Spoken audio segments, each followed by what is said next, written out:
कुठल्याही धर्म आणि समाजाबद्दल वाईट बोलता कामा नये, अजित पवारांनी हे वक्तव्य केले। विचारधारा मांडा, पण समाजात दुही वाढवू नका, असंही अजित पवार म्हणतात। समाजात तेढ निर्माण करणाऱ्यांचा राष्ट्रवादी विरोधच करत राहील, असंही अजित पवार यांनी म्हटलंय। काही राजकीय पक्षातल्या एखाद दुसरी व्यक्ती एखाद्या समाजाबद्दल, एखाद्या घटकाबद्दल, एखाद्या धर्माबद्दल एवढं वाईट बोलतात, हे होता कामा नये। तुम्हाला विचारधारा मांडण्याचा अधिकार दिला, तुम्ही मांडा ना।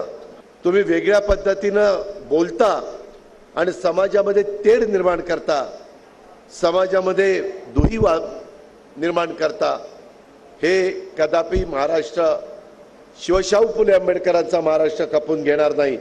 आणि असल्या सर्व गोष्टींचा राष्ट्रवादी काँग्रेस पक्ष सक्त शब्दामध्ये विरोधच करत राहील आणि त्याच्यामध्ये जी काही कायदेशीर ॲक्शन असेल ते घ्यायला देखील आम्ही मागे पुढे पाहणार नाही।